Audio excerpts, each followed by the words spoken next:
5월 가정의 달입니다. 이번 주일은 청년주일입니다. 전도서 12장 1절에 보시면 청년의 때에 창조주 하나님을 기억하라 라고 이렇게 이야기를 합니다. 이때 말하는 청년의 때라고 하는 것은 육체적으로 우리 청년 때 20세에서 30세 사이를 이야기하는 것은 아닙니다. 그것 또한 포함은 되겠지만 전도서 12장에서 이야기하고 있는 그 청년의 때는 내 뜻을 가지고 내 마음으로 결정하여서 행동할 수 있을 때를 청년의 때라고 합니다. 내 마음을 가지고 내 뜻을 가지고 결정하고 내 힘으로 그것을 행할 수 있을 때 청년의 때입니다. 모두 다 여러분 그렇게 할 수 있죠. 내 마음 가지고 내 뜻으로 결정하고 행동할 수 있는 그때 우린 다 청년의 때입니다. 죽기 전까지는 여러분 우리가 다 그렇게 행하지 않겠습니까? 그러니 우리의 모든 삶의 창조주 하나님을 기억하면서 살고 기억하면서 결정하고 기억하면서 선택하고 기억하면서 행동해라 이 말씀입니다. 5월 가정 공동체에 대해서 우리가 계속해서 말씀을 보고 있습니다. 오늘 또 5월 가정의 달이라는 것을 여러분 염두에 두시고 오늘 말씀을 이렇게 함께 나누었으면 좋겠습니다. 사무엘하 9장 사사시대입니다. 사사시대의 사무엘과 이스라엘의 1대 왕 사울, 2대 왕 다윗, 3대 왕 솔로몬에 대한 이야기가 이제 쭉 사무엘 상하에 쭉 이어지고 있는 것을 우리가 보게 되죠. 고대 사회 때는 요즘도 그렇지만 정권이 바뀌게 되면 이전 정권에 속해 있었던 사람들이 숙청을 당하게 됩니다.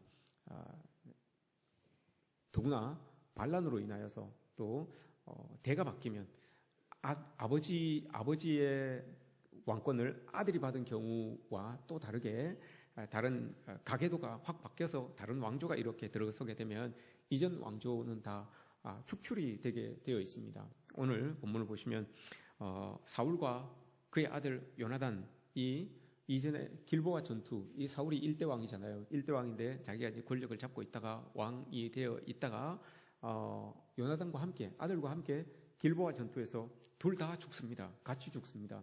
그래서 그 왕권이 자연스럽게 다윗에게로 넘어옵니다. 다윗에게로 넘어와서 지금 왕권이 다윗이 이렇게 왕권을 잡고 있는 그런 이 시간입니다.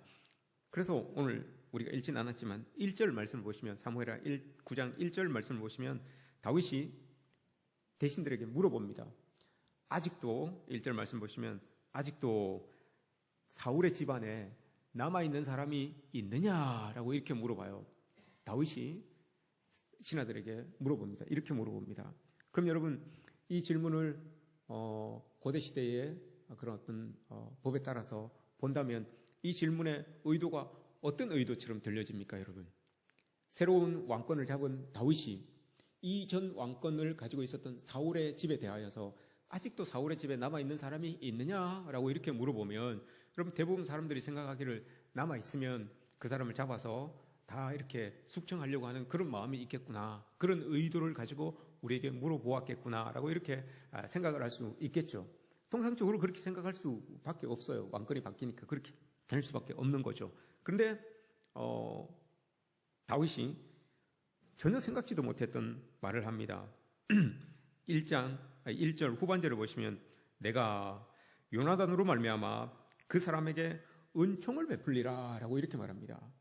숙청이 아니라 내가 이전에 왕권을 잡고 있었던 그 사울의 아들 요나단으로 말미암아서 내가 혹시 사울 집안에 누가 남아있으면 내가 그에게 은혜를 베풀 거야 라고 이렇게 이야기를 합니다. 그랬더니 그 소리를 듣고 있었던 대신 중에 한 명이 탁 나옵니다. 탁 나와서 이야기를 합니다. 제가 알고 있습니다. 한 사람이 있는데 무비보셋이라는 사람이 하나 있어요. 근데 그 사람이 요나단의 아들입니다. 요나단의 아들인데 그 사람이 두 다리를 절고 있고요. 살고 있기는 저기 오늘 말씀 4절 말씀 보시면 로드발 암미엘의 아들 마길의 집에서 살고 있습니다 라고 이렇게 이야기를 합니다. 이 대답을 지금 다윗에게 대답을 해주고 있는, 다윗의 물음에 대답을 해주고 있는 사람이 시바라고 하는 사람이에요. 이 사람은 누굽니까, 여러분? 2절 말씀을 보시면 사울의 집에는 종 한 사람이 있으니, 사울의 집입니다, 여러분. 사울의 집에는 종 한 사람이 있으니 그의 이름은 시바라. 이 사람 여러분 지나간 정권의 사람이었어요. 사울 정권의 사람이었습니다. 사울 덕분에 잘 먹고 잘 살았던 그 사람이에요. 그런데 이 사람이 다윗 앞에 툭 나가가지고, 다윗이 질문을 턱하니까 다윗 앞에 툭 나가가지고 다윗에게 말하기를 이렇게 이야기를 합니다. 왕이 그에게 말하되 내가 시바냐 하니 이르되 당신의 종입니다 라고 이렇게 이야기를 합니다.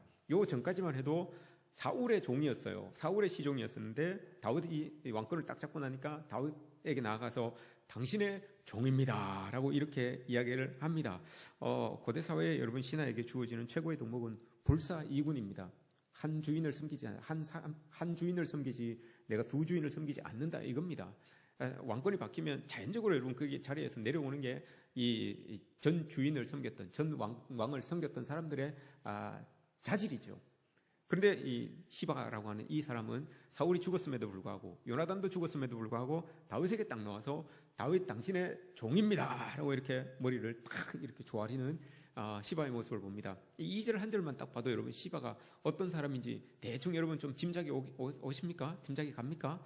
이 사람은 참 누가 실세인지, 누구에게 붙어야 되는지, 누가 힘이 있는지, 누구에게 가까이 해야지만 내 삶이 좀 안락할지 이 정세를 아주 빨리 읽어요. 아주 감각이 예민한 사람입니다. 예민하여서 딱 그 방향을 쫓아서 살아갔던 그 사람이 바로 시바라고 하는 이 사람입니다. 이 사람이 말합니다. 사울 집안에 사람이 있어요. 한 사람이 살고 있는데 그 사람은 무비보셋이에요. 무비보셋이고 로드발 암멜의 집에서 살고 있습니다. 암멜의 아들 마길의 집에서 살고 있습니다 라고 이렇게 이야기를 합니다. 무비보셋이라고 하는 이 요나단의 아들이죠. 요나단의 아들은 난리통에 전쟁을 막 겪고 있는데 난리통에 유모가 이 아이를 살려야 되니까 들추없고 막 뛰다가 뚝 떨어뜨렸어요.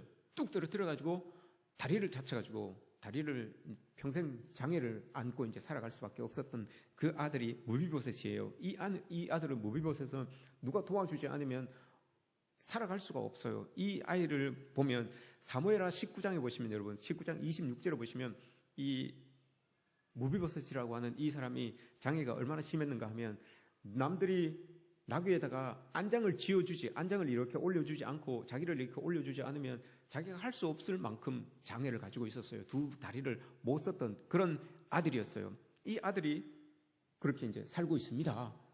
그 사람이 살아 있습니다. 근데 그 사람이 어디에 살고 있는가 하면 오늘 본문 4절에서 이야기하는 것처럼 로드발 암멜의 아들 마길의 집에 있습니다 라고 이렇게 이야기를 합니다. 로드발 암멜의 아들 마길의 집. 여기에서 여러분 이해가 되지 않는 단어가 어떤 게 있습니까? 로드발 암멜의 아들 마길. 어떤 게 이해가 되지 않습니까? 암멜은 이게 사람일 것 같습니까? 지역일 것 같습니까? 뭐 같습니까?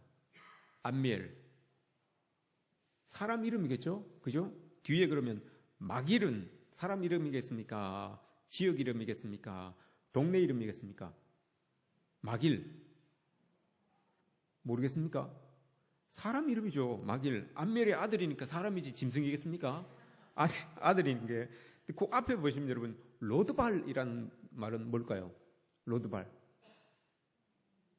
사람일까요? 동네일까요? 지역일까요? 뭘까요? 지역이에요. 로드발. 무슨 뜻일까요? 모르겠죠. 그러니 물어보는 겁니다. 제가. 로와 드발이라는 말이 합쳐진 거예요. 로는 아니다, 없다 이런 뜻이에요. 영어에서 no, nothing 이런 뜻이에요.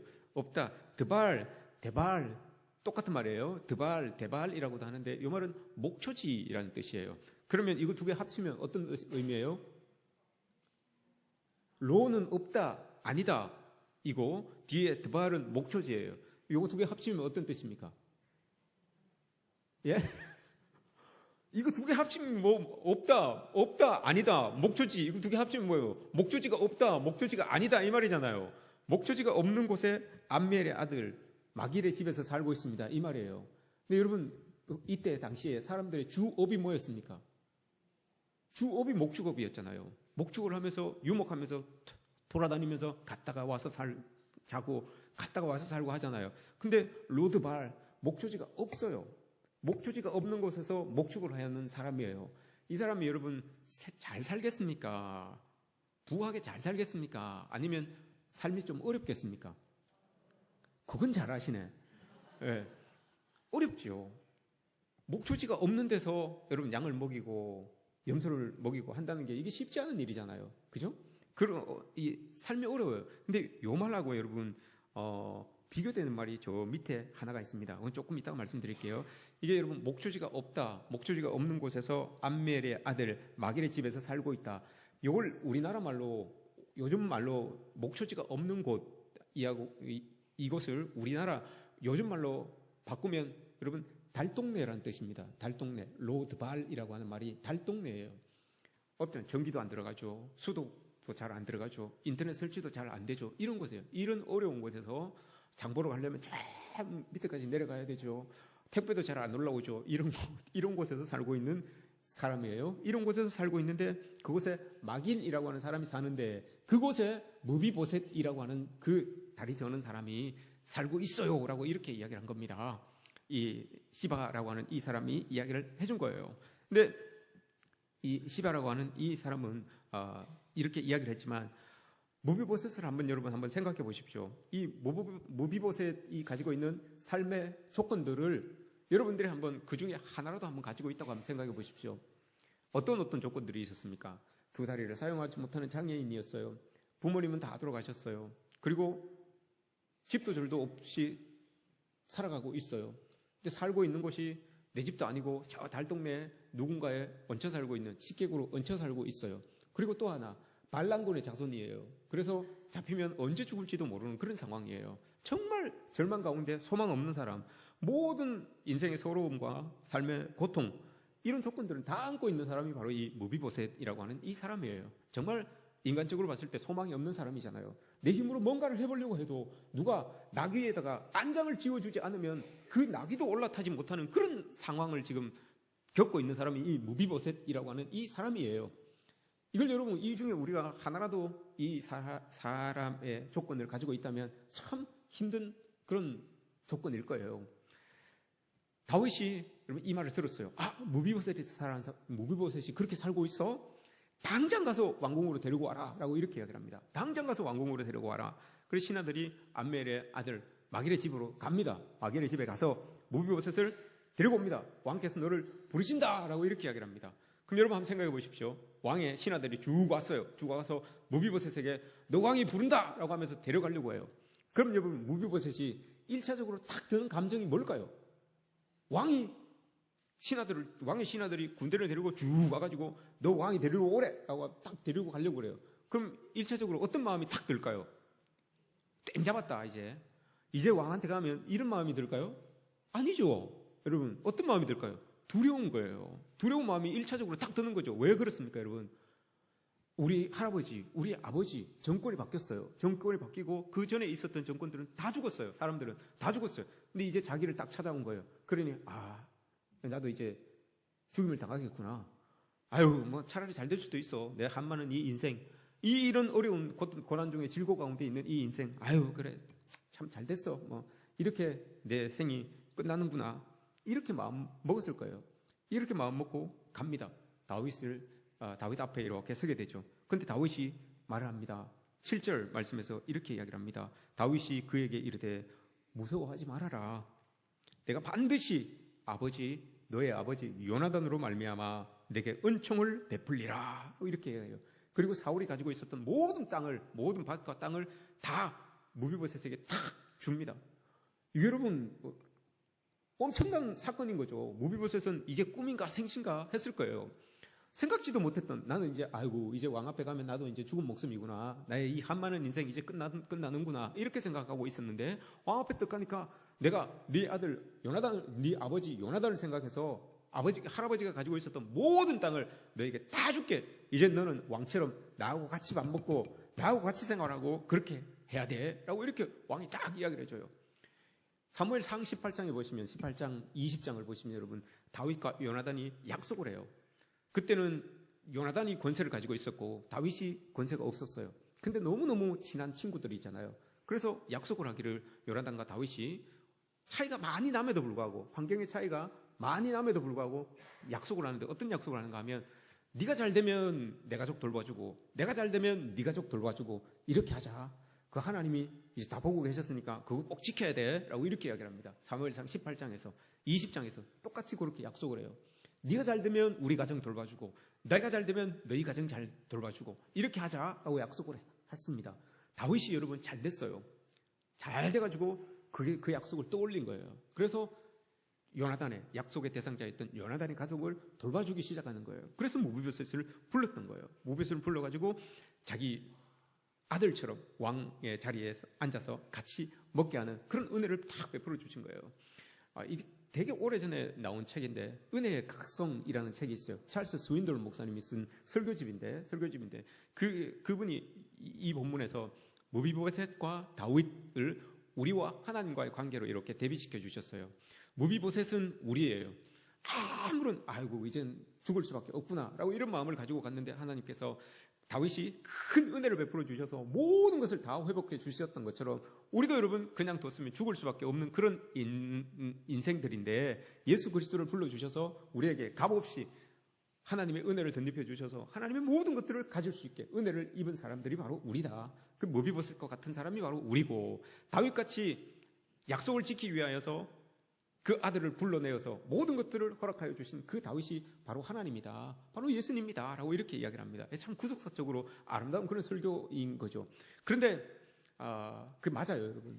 맞습니다. 그런데 오늘 사무엘하 9장에 보시면 여러분 주인공이 다윗과 모비보셋이 아닙니다. 다윗과 모비보셋이 아니라 사무엘하 9장부터 쭉 뒤쪽으로 이제 책을 읽어가 보시면 주인공이 따로 있어요.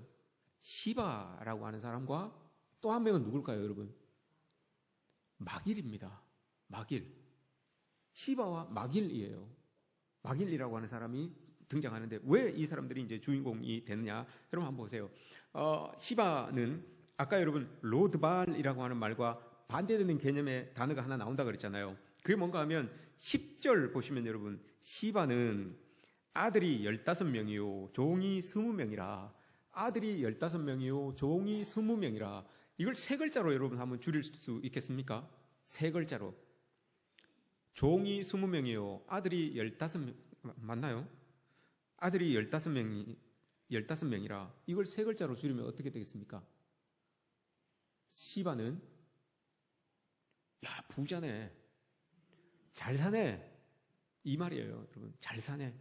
로드발과 반대되는 말이에요. 로드발과 반대되는 말로 잘 산다. 야 저 사람 부자다 잘 사네 이렇게 되는 거예요. 이게 15명과 아들이 15명이고 종이 20명이다 라는 말이 그렇습니다. 근데 여러분 한번 보세요. 우리가 통상적으로 세상 사람들을 이렇게 볼 때 경제적으로 좀 부유하게 사는 사람들을 향하여서 우리가 뭐라고 이야기합니까? 야, 저 집 잘 산다. 저 사람 잘 산다. 이렇게 이야기를 하잖아요. 그죠? 안 그렇습니까? 저 사람 부자네. 저 사람 잘 산다. 라고 이렇게 이야기를 하잖아요. 그런데 구분해야 됩니다, 여러분. 부자다라는 말과 잘 산다라는 말은 같은 말이 아닙니다.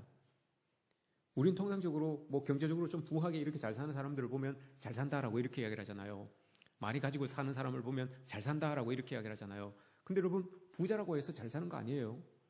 부자라고 해서 잘 사는 사람도 있겠지만 부자라고 해서 모두가 잘 사는 사람은 아니에요. 잘 산다라는 것과 부자로 산다라는 것은 다른 거예요.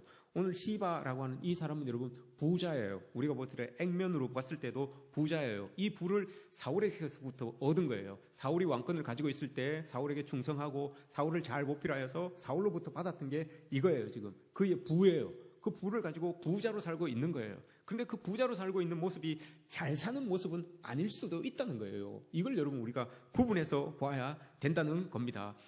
왜 그런가 하면 이 시바라고 하는 사람은 혜택은 사울에게서 다 받았잖아요. 사울과 함께 있으면서 혜택은 다 받았잖아요. 그런데 혜택을 받고 지금 자기가 부자로 있어요. 그런데 여러분 뒤를 돌아보면 비참한 삶의 자리에 내몰려 있는 그 사울의 손자죠. 그러니까 사울의 손자 모비보셋, 그 사람이 어떤 처지에서 어떤 환경 속에서 어떻게 살아가는지 다 알고 있어요. 이 사람은 시바는, 그죠? 그래서 다윗에게 이야기해 줬잖아요. 그 사람 이렇게 살고 있어요 라고 이렇게 이야기를 해줬잖아요. 근데 자기에게 은혜를 끼친 그 사람의 손자가 그렇게 어렵게 살고 있음에도 불구하고 돌아보지 않아요. 돌아보지 않습니다. 그 사람이 그 어려운 사회에 저 달동네에서 여러분 걸어 내려오지도 못하고 그곳에서 그냥 한 방에 갇혀 있다시피 그렇게 살아가고 있는 그 형편을 시바는 뻔히 다 알고 있으면서도, 알고 있음에도 불구하고 어떤 조치를 취하지 않아요. 어떤 은혜를 나오지도 않는 그런 모습을 보게 됩니다. 그에 반해서 로드발에 살고 있는 마길이라고 하는 사람은 힘든 상황에 살고 있잖아요. 달동네에서 같이 살고 있어요. 목초지가 없어서 벌이도 신찮은 곳이에요. 벌이도 시원찮고 어려운 상황 속에 살고 있지만 그래도 누구 하나 의지할 곳 없는 그 무비보셋을, 다리도 절고 있어서 도와주지 않으면 거동도 불편한 그 사람을 여러분 자기 집에서 데리고 살아요. 자기 집에서 데리고 살면서 먹이고 입히며 그렇게 하는 거잖아요. 이게 뭐 경제적인 측면에서만 이 무비보셋을 도와준다는 게 아니라, 무비보셋이 혹시나 여러분 이 전 정권의 사람이기 때문에, 반역자의 후손이기 때문에 잡히면 죽음을 당할 수 있는 거예요. 그런 사람을 자기가 목숨 걸고 지금 헌신하면서 돌봐주고 있는 거예요. 이런 모습들이 여러분 이 마길에게 보여진다는 거예요. 이게 여러분 잘 사는 거죠. 뭐 부하지는 않지만, 가난하지만 잘 살고 있는 그런 모습이 마길에게서 보여주고 있는 것 아니겠습니까? 그리스도인들이 부자로 사는 게 좋습니다, 여러분. 그리스도인들은 하나님 주시는 복을 가지고 하나님께서 창세기에서도 약속하셨던 것처럼 부유하게 잘 사는 게, 부자로 사는 게 좋지요. 그러나 여러분, 부자로만 살아서는 안 돼요. 그리스도인들은 우리의 경계선을 넘어서서 볼 줄 알아야 돼요. 넘어서서, 시바가 지금 넘어서서 보잖아요. 넘어서서 보는데 액션이 없어요. 그리스도인들도 여러분 넘어서서 기도하죠. 넘어서서 보고, 넘어서서 기도하고, 넘어서서 안타까워하는데 액션이 없어요. 이게 그리스도인들의 모습이에요. 그러나 여러분, 마길은 다르잖아요. 그 경계선을 넘어요. 자기가 어렵고 힘들고, 자기 형편도 어렵고 힘들고 한데 그 경계선을 툭 뛰어넘어가지고 더 어려운 사람에게 손을 내밀고 더 힘든 사람에게 가까이 다가가서 그를 여러분 품어주잖아요. 그리스도인들, 예수님이 여러분 보여주신 게 이런 것 아닙니까? 그 경계선을 넘어서서 하나님과 우리와의 경계선이 있었는데 그 경계선을 퉁 뛰어넘어서 우리 보잘것없는 우리에게 내려오셔가지고 그 모든 것들을 여러분 우리에게 주셨잖아요. 이게 여러분 잘 사시는 것 아닙니까? 잘 사는 것 아닙니까? 그리스도인들은 여러분 이 부자로도 살아야 되고요. 그 부한 모습을 가지고 또 잘 살아야 되는 게 우리 그리스도인들의 모습인 거예요. 그리스도인들이 여러분 기도를 합니다. 들어보면 시바의 조건들을 위해서 다 기도해요. 잘 살아야 되고, 부자 돼야 되고, 잘 돼야 되고, 뭐 다 이루어져야 되고, 형통해야 되고, 다 그랬습니다. 그렇게 했어요, 여러분. 하나님께서 들어주셨어요. 그래서 여러분 다 잘 되고, 다 부자가 되고, 형통하고, 모든 것들이 다 잘 됐어요. 거기에서 여러분 끝나면 안 된다는 거죠. 그 경계선을 뛰어넘어서 하나님께서 주신 이 은혜를 가지고, 하나님 잘 되게 하셨으니 이것을 가지고 저 경계선 밖에 있는 사람들, 나의 이 부함의 경계선 밖에 있는 어려운 사람들, 그들을 향하여서 내가 마길처럼 저렇게 해야 되는 것 아닌가? 이런 모습들이 여러분 우리에게 이렇게 있어져야 되는 거죠. 부자로 사는 것과 여러분 잘 사는 것은 엄연히 다릅니다. 가난하다고 하여서 못 사는 것도 아니고요. 부하다고 하여서 잘 사는 것도 아니라는 것을 여러분 늘 우리는 기억해야 됩니다. 교회에서 여러분 마음 아픈 건, 교회에서, 우리 교회는 뭐 그렇게 뭐 부자도 없어요. 우리 교회는 뭐 그렇게 부자도 없어가지고 뭐 부자끼리 끼리끼리 모이고, 뭐 샤넬 좋아하는 사람들은 샤넬 좋아하는 사람들끼리 모이고, 루이비통 좋아하는 사람들은 루이비통 좋아하는 사람들끼리 모이고, 뭐 시계가 뭐 1,000만 원 이상 되는 사람은 그런 사람들끼리 모이고. 우리 교회는 그런 게 없어요. 우리 교회는 그죠? 다 뭐 고만고만합니다. 도토리 키재기잖아요. 다 고만고만해요. 그런데 교회를 대표하는 큰 교회들 있잖아요. 교회를 대표하는 큰 교회들. 그런 데는 여러분 안타깝게도 그렇게 구분 지어져요. 제가 헛소리하는 것 같죠, 여러분? 그렇게 구분되어진다니까요. 좋은 옷 입고 온 사람들은 좋은 옷 입고 온 사람들끼리 무리지어요. 좋은 시계 차고 있는 사람들은 좋은 시계 차고 있는 사람들끼리 무리지어요. 그래서 이거 어디 가면 고칠 수 있냐, 어디 가면 살 수 있냐, 어디 가면 서비스 받을 수 있냐, 이런 것들을 공유하고 있어요. 이렇게 해요. 그래서 요즘 여러분 그 대형 교회들, 좋은 교회들의 교회 문턱이 얼마나 높은지, 저처럼 허접지근한 이런 옷 거치고는 교회를 못 들어간다니까요. 들어와도 여러분 저 구석탱이에 짱 박혀가지고 예배드리는 추세예요. 지금 대형 교회들이, 여러분 큰 교회를 대표한다는 그런 교회들이 그렇습니다, 여러분. 다 이렇게 구분지어요. 자기들의 경계를 교회 안에서도 넘어서지 못해요, 여러분. 그 보이지 않는 무슨 경계선이 이렇게 있어서 그 경계선을 교회 안에서도 한 하나님 앞에 한 성령을 의지하면서 기도하고 예배하고 하면서도 그 경계선을 못 무너뜨리고 넘어서지 못해요. 이게 오늘날 그리스도인들의 모습이에요, 여러분. 우리도 여러분 모릅니다. 여기에 경계선이 있고 여기에 경계선이 있고 해서 이 경계선을 못 넘어가는 부분들도 혹 있을 수 있어요. 그러지 말자는 거예요, 여러분. 그리스도인들은 무비보셋이에요, 여러분. 하나님께 아무것도 안 했는데 나 이제 죽을 수밖에 없구나라고 했는데 하나님이 막 은혜를 막 부어주셨잖아요. 은총을 주셨잖아요. 그럼 그거 감사한 줄 알고 여러분 막 넘어다니는 거예요. 경계선을 막 넘어다니면서 그렇게 살아가는 거죠. 마길처럼 내가 돈이 없지 뭐 가오가 없어. 여러분 맞잖아요. 내가 뭐 돈이 없지 뭐 믿음이 없어. 이런 마음으로 여러분 막 이렇게 경계선을 넘나들면서 살아가야 되는 게 그리스도인들의 모습이에요. 그리스도인들이 여러분 세상에 나가서 부를 자랑하겠습니까? 뭘 자랑하겠습니까? 우리의 믿음을 자랑하는 거 아닙니까? 그 은혜를 자랑하는 거 아닙니까? 하나님께 받은 그 은총을 자랑하는 거 아닙니까? 이런 모습으로 여러분 우리 그리스도인들이 살아가야 되는 거죠. 시바는 늘 이런 모습으로 살았어요, 여러분. 늘 자기의 목적, 삶의 욕망, 자기 삶의 이익, 이걸 따라서 살아갔던 사람이에요. 그래서 시류를 너무 잘 읽었어요. 너무 잘 읽고 어디에 붙어야 되는지, 어디에 서야 되는지 이걸 너무 잘 알았던 사람이에요. 그래서 여러분 잘 나갔어요. 잘 사람들이 보기에 저 사람 잘 산다. 저 사람 부자다. 이런 소리를 듣고 살았던 사람이 바로 시바였어요. 좀 더 내용을 이제 사무엘하 10장부터 쭉 보면 다윗이 여러분 이제 나락으로 쭉 떨어지게 됩니다. 나락으로 쭉 떨어져요. 왜냐? 압살롬이라고 하는 자기 아들이 반역을 일으켜요. 반역을 일으키는 처음에는 이게 진압될 뻔했어요. 진압될 뻔했는데 다윗의 최고 참모였던 이 책사였죠. 그러니까 책사였던 아히도벨이라는 사람이 있었어요. 이 아히도벨이라고 하는 사람은 책사인데 사람들이 다 인정하기를 저 사람은 지혜가 하늘로부터 오는 거다. 하나님께 기도해서 받은 그 지혜이기 때문에 누구도 감당하지 못한다라고 이렇게 이야기를 해요. 이 성경에도 그렇게 이야기를 하고 있고요. 이 사람이 그렇게 지혜를 받은 사람인데 받아서 착 전략을 펼치는 사람인데 이 아히도벨이라고 하는 사람이 압살롬에게 턱 붙어버려요. 그러니 여러분 새가 다윗에게서 압살롬으로 급격하게 넘어갑니다.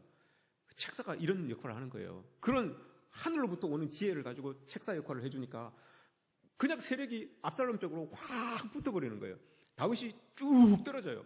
그래서 급기야 도망을 가게 됩니다. 이제 도망을 치게 되죠. 도망치게 되는데 도망치고 막 마음도 지치고 아들에게 배반당하고 아들이 막 이렇게 구태타를 일으키고 하니까 몸도 지치고 마음도 지치고 삶의 모든 게 다 지금 엉망인 거예요. 그래서 도망가고 있는데 뜻하지 않게 도망가는 여정 속에서 다 배고파서 이 병사들도 같이 있었는데 다 지치고 힘들어 있는데 한 사람이 툭 나타납니다.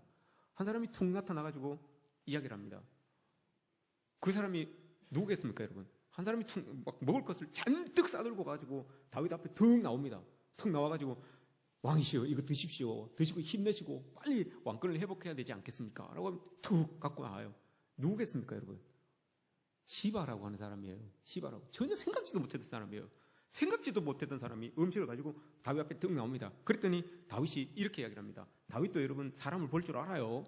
사람 볼 줄 아는 사람이기 때문에 시바가 여러분 평소에 하는 행동들을 다윗도 잘 보고 있었기 때문에 그 음식을 가지고 나온 시바를 향하여서 이렇게 얘기합니다. 사무엘하 16장 2절을 보시면 이렇게 얘기합니다. 네가 그에게 물어봅니다. 네가 무슨 뜻으로 이것을 행하느냐? 무슨 뜻으로 이것을 가져왔느냐? 라고 이렇게 물어봐요. 이 말 안에는 어떤 의미가 있습니까? 야, 내가 알기로는 너는 이익되는 일 아니면 움직이지 않는 애인데 네가 어쩐 일로 내가 지금 도망가고 있는데 도망당하고 있는데 이 일을 하는 이유가 도대체 뭐냐? 이렇게 물어보는 거예요. 여기 사람들이 이게 보인다니까요, 여러분. 우리의 숨은 뜻인 것 같지만 우리의 행동에 이게 다 보여요, 여러분. 사람들이 우리 이렇게 다 앉아서 있지만 여러분 말을 안 해서 그렇지 다 알아요. 저 사람이 어떤 의도로 어떤 취지로 저런 일들을 저런 행동을 하는지 다 거의 대부분 느껴요. 다윗도 여러분 특 느낀 거예요. 시바가 평소에도 그런 사람이었어요. 그런 사람이었는데 도저히 그런 상황이 아닌데 먹을 음식을 가지고 다윗 앞에 뚝 나온 거예요. 그래 다윗이 물어보는 거예요. 네가 무슨 뜻으로 이것을 가져왔느냐? 야, 내가 평소에 알고 있기로는 넌 이렇게 할 사람이 아닌데 너는 이익을 따라서 유익을 따라서 움직이는 사람인데 이거 지금 나에게 이렇게 하면 너 유익이 하나도 없는데도 불구하고 너 왜 이렇게 하니? 라고 이렇게 물어보는 거예요. 그 호의를 베풀어도 이제 호의로 받아들일 수 없는 거예요. 평소 이 시바의 평소의 행동이 있기 때문에 아무리 호의를 베풀어도 호의로 받아들이지를 않는 거예요. 이런 모습이 있는 거예요. 아니나 다를까 여러분 시바에게는 숨은 뜻이 있었어요. 숨은 뜻이 딱 있었습니다. 그 뜻이 뭔가 하면 16장, 17장을 쭉 읽어보시면 그 뜻이 나와요. 그렇게 이야기를 하니까 시바가 이야기를 합니다. 말은 또 잘하잖아요. 이런 사람이 또 말은 잘하잖아요. 말 잘해요. 왕이요. 빨리 체력을 회복하시고 군대들이 기력을 도와서 빨리 이 쿠데타를 진압해서 왕으로 돌아가야 되지 않겠습니까? 그 왕으로 돌아가는데 왕궁으로 돌아가는데 제가 일조하고 싶어서 이렇게 가지고 나왔습니다. 그러니 빨리 먹고 빨리 힘내서 이겨주십시오. 그리고 왕궁으로 돌아오십시오. 라고 이렇게 이야기를 해요. 그랬더니 이 다윗이 그 말에 여러분 혹합니다.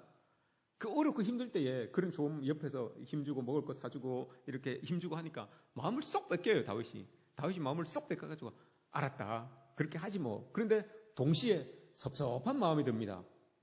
누구에게 섭섭한 마음이 들었을까요? 무비보셋에게 섭섭한 마음이 들었던 거예요. 왜 그렇겠습니까, 여러분? 아니 말이야, 내가 죽을 그 상황에 처해 있을 때 내가 자기 불러갖고 아들처럼 그렇게 대해주고 왕자처럼 대해주고 좋은 거 다 주고 사울 땅도 다 줬는데 말이야, 응? 내가 이렇게 힘든데 안 찾아와 본단 말이야? 이런단 말입니다. 다윗이. 시바는 찾아와서 보니까 섭섭한 마음이 든 거예요. 내가 저렇게 잘해줬는데 말이야, 내가 이렇게 눈물 흘리고 어렵고 힘든데 얘는 찾아왔는데 걔는 왜 안 찾아오는 거야? 이 마음이 섭섭한 마음이 든 거예요. 그래서 다윗이 어떤 결정을 내립니까?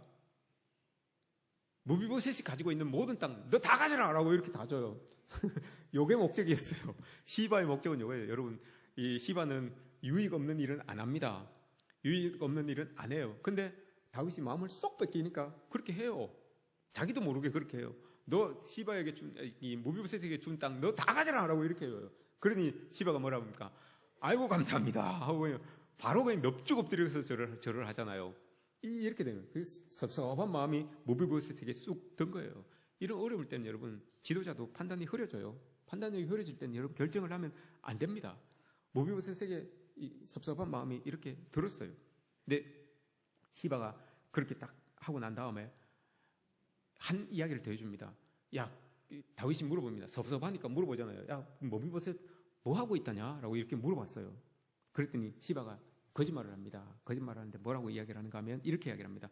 그 사람 지금 예루살렘 성에 남아가지고 원래대로 하자면 이 나라는 우리 할아버지 사울의 대를 거쳐서 우리 아버지 요나단이 가져야 되는 것이고 그 요나단 아버지의 대를 이어서 내가 가져야 되는 것인데 내가 그 나라를 가져야 되는 것인데 뭔가 일이 조금 꼬여가지고 다윗에게로 우리의 왕권이 내가 가져야 될 그 왕권이 다윗에게로 넘어갔는데 이제 하나님께서 그것을 새로이 하나님께서 잘 만들어 주시기 위하여서 지금 그 일을 진행하고 있습니다.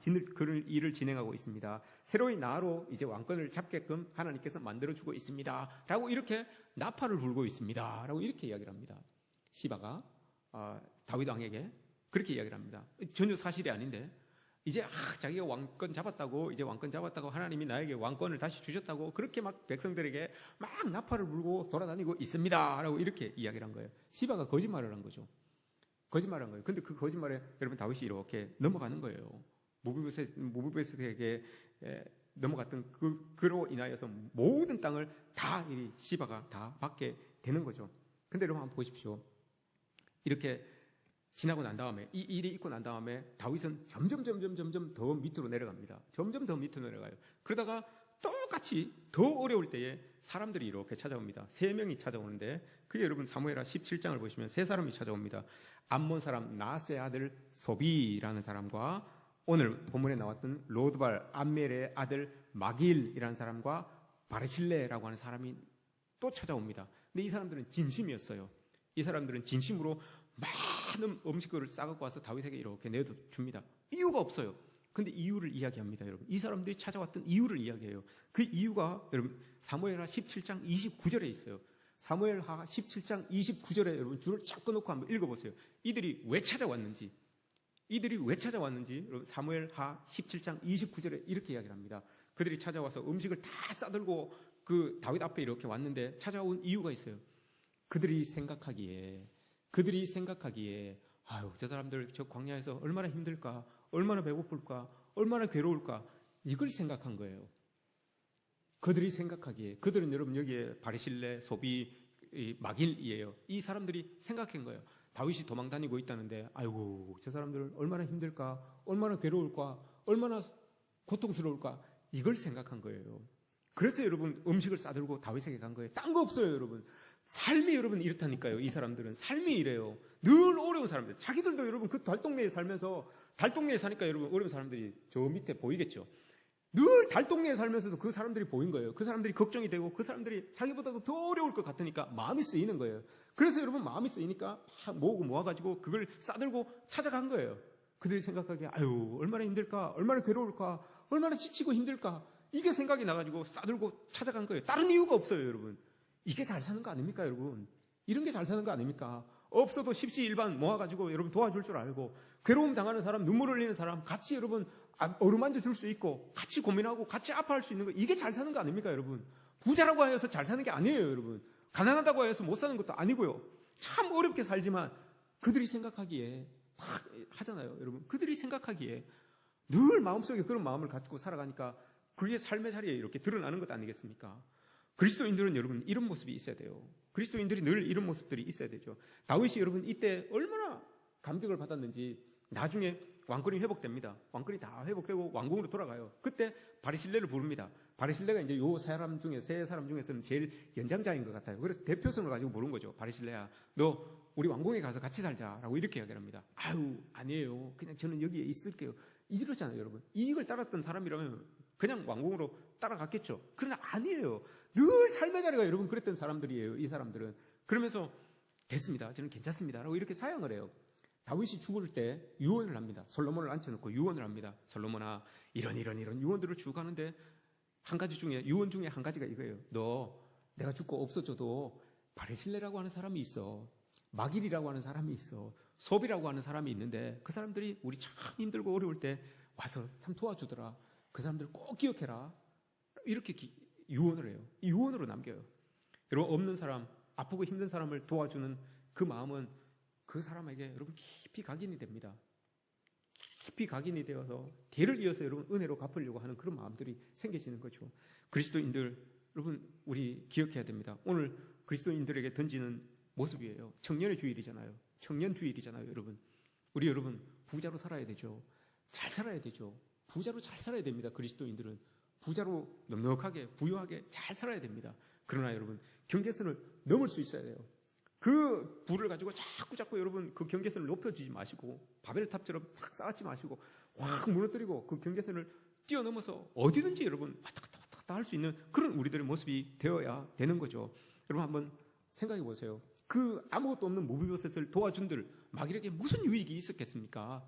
그 도망치고 있는 다윗, 여러분 정권 끝나면 끝인데 그 다윗을 도와준들 무슨 유익이 여러분 이 바르실레와 마길과 이런 사람들에게 있었겠습니까? 없어요. 유익을 따랐던 것이 아니기 때문에 그래요. 유익을 따라서 행했던 것이 아니기 때문에 삶의 자리가 늘 그랬던 거예요. 늘 자기의 마음이 신경이 쓰여요. 마음이 쓰여요. 애가 쓰여요. 그 사람들의 힘듦을 보면, 아픔을 보면 애가 쓰여요. 그걸 어떡합니까? 그리스도인들이 여러분 이런 마음이 좀 있어야 되는 것 아니겠습니까? 좀 애가 쓰여야 되는 거예요. 안 되는 사람, 아픈 사람들, 힘든 사람들이 있으면 내 일이 아닌데 남일인데도 불구하고 내가 애가 쓰여야 되는 거예요. 예수님이 그랬잖아요. 예수님이. 하나님이 그랬잖아요. 우리가 그렇게 은혜 받아서 살아가는 사람들이잖아요. 이런 모습들이 우리에게 있어야 되는 거죠. 여러분 한번 물어봅니다. 다윗이 이 시바에게 물었잖아요. 네가 무슨 뜻으로 이것을 가져왔느냐?